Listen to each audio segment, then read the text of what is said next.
राधा नाम की एक औरत थी। उसकी 2 बेटियां थी। कुछ महीने पहले राधा के पति की मृत्यु एक कार एक्सीडेंट में हो गई थी। अपनी बेटियों के पालन पोषण की जिम्मेदारी अब राधा के सर पर आ गई थी। इसीलिए राधा दिन भर लोगों के घरों में काम करती और अपनी बेटियों का पालन पोषण करती। लेकिन राधा को एक चिंता हमेशा सताती थी। मैं सारा दिन घर से बाहर निकलकर काम करती हूँ और उधर मेरी बेटियाँ घर में अकेली रहती है। मुझे उनकी बहुत फिक्र होती है, लेकिन अगर काम नहीं करूँगी तो उनको पालूंगी कैसे? और इसी बात को सोचते सोचते राधा घर से बाहर आ जाती है। जब राधा गहरी सोच में डूबी हुई थी तब उसके पास उसकी एक दोस्त आती है और कहती है, राधा, अरे राधा, अरे अनीता तुम? क्या हुआ राधा, बहुत उदास लग रही हो। घर में बेटियाँ ठीक है ना? बेटियाँ तो ठीक है, लेकिन क्या राधा? लेकिन मुझे अपनी बेटियों की बहुत चिंता होती है, क्योंकि अभी तक तो वो छोटी थी, लेकिन अब तो वो बड़ी होती जा रही है।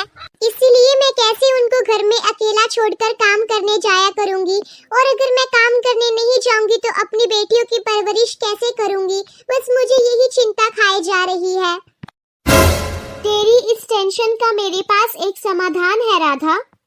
अगर तेरे पास कोई समाधान है तो तू बताती क्यों नहीं? अगर तुम बुरा न मानो राधा तो तुम दूसरी शादी कर लो, क्योंकि तुम ऐसे कब तक अपनी बेटियों को पाल सकोगी, और ऐसे तो तुम भी कमजोर पड़ती जाओगी। इसीलिए तुझे अपना भी तो ध्यान रखना है। कहीं ऐसा न हो कि काम के चक्कर में तू बीमार पड़ जाए, फिर कौन तेरी बेटियों को देखेगा? इसलिए तू मेरा कहना मान और दूसरी शादी कर ले। लेकिन बहन, जमाना क्या कहेगा?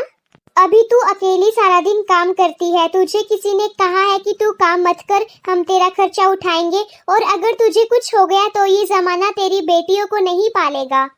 इसलिए मेरी बहन, जमाने की नहीं अपनी फिक्र कर, अपनी बेटियों के बारे में सोच। जमाना तो सिर्फ तमाशा देखता है, कोई किसी को सहारा नहीं देता। इसीलिए तू ऐसा कर, तू दूसरी शादी कर ले, यही तेरे लिए और तेरी बेटियों के लिए ठीक रहेगा। लेकिन मेरी 2 बेटियों के साथ मुझसे शादी करेगा कौन? और यदि कोई मुझसे शादी कर लेगा तो पता नहीं वो मेरी बेटियों को अपनाएगा या नहीं। अरे बहन, तू टेंशन मत कर, ढूंढने से सब कुछ मिल जाता है। लेकिन अगर तू बुरा न माने तो मेरी रिश्तेदारी में एक लड़का है। उसकी पत्नी कई साल पहले गुजर गई थी, लेकिन वो अब किसी अनजान लड़की से शादी नहीं करना चाहता। पर अगर मैं उसे तुम्हारे बारे में कहूँगी तो वो जरूर मान जाएगा, पर तू टेंशन मत करना। ठीक है बहन, अगर तू मेरी शादी अपनी जानकारी में करवा रही है तो वो लड़का ठीक ही होगा। और फिर कुछ दिनों के बाद राधा उस लड़के से शादी कर लेती है और अपने घर आ जाती है। उन दोनों को देखकर उसकी लड़कियां कहती है, मम्मी ये कौन है? बेटा, ये तुम्हारे नए पापा हैं। हमारे नए पापा? ठीक है मम्मी। और फिर कुछ दिनों के बाद दोनों लड़कियां आपस में बात करती है और कहती है, रीना, क्या तुम्हें ये नए पापा पसंद है? नहीं, बिल्कुल भी नहीं। पर टीना, क्या तुम्हें नए पापा पसंद है? नहीं, मुझे तो बिल्कुल भी नहीं है। पता नहीं कहां से आ गए हमारे घर में।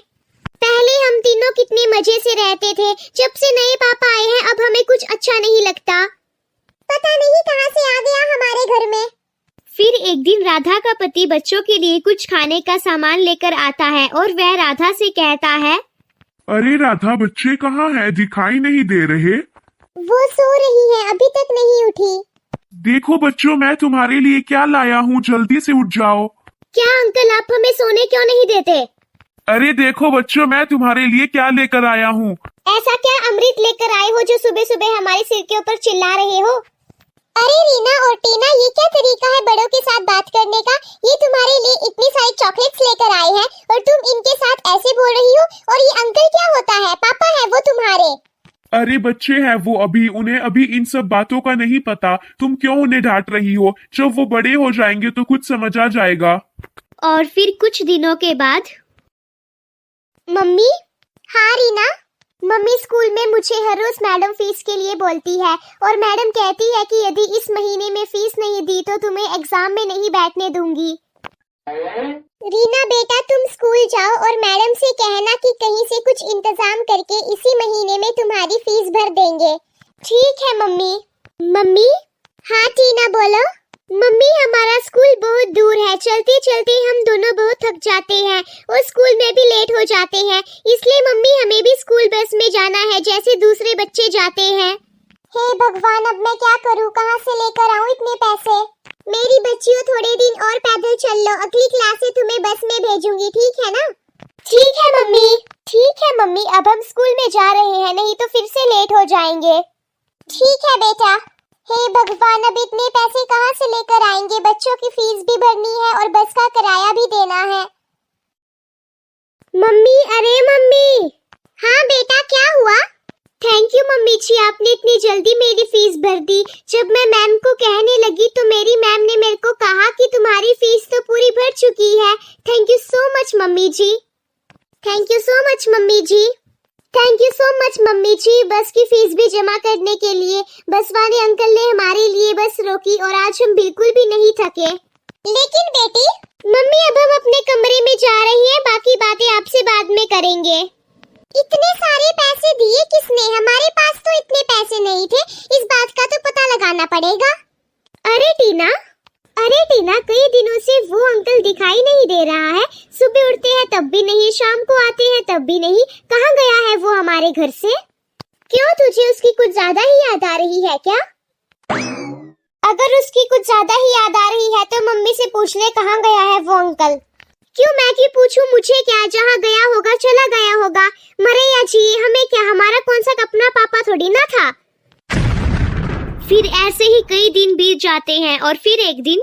रीना और टीना, अरे कहाँ हो तुम दोनों? क्या हुआ मम्मी, आप क्यों इतनी परेशान हो? बेटा जल्दी से किसी डॉक्टर को बुलाकर लेकर आ जाओ।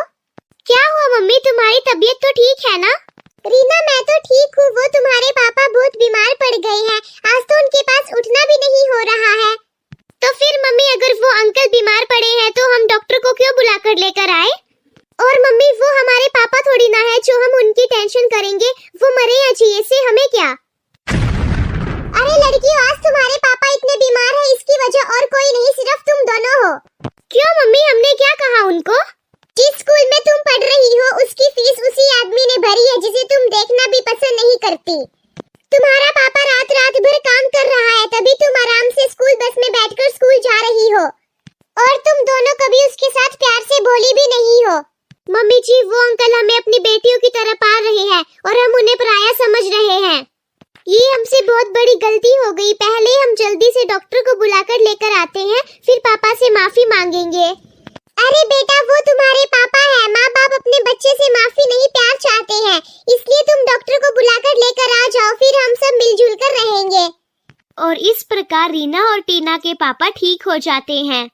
वो सभी आपस में प्यार से मिलजुल कर रहते हैं। तो मेरे प्यारे दोस्तों, आप सभी को हमारी वीडियो कैसी लगी हमें कमेंट करके जरूर बताना, और अगर आपको हमारी वीडियो अच्छी लगी हो तो वीडियो को लाइक कर दीजिए और हमारे यूट्यूब चैनल कॉमिक मस्ती को सब्सक्राइब कर दीजिए और बेल आइकन को प्रेस कर दीजिएगा ताकि आने वाली हर वीडियो का नोटिफिकेशन आपको सबसे पहले मिले। Thank you, have a nice day.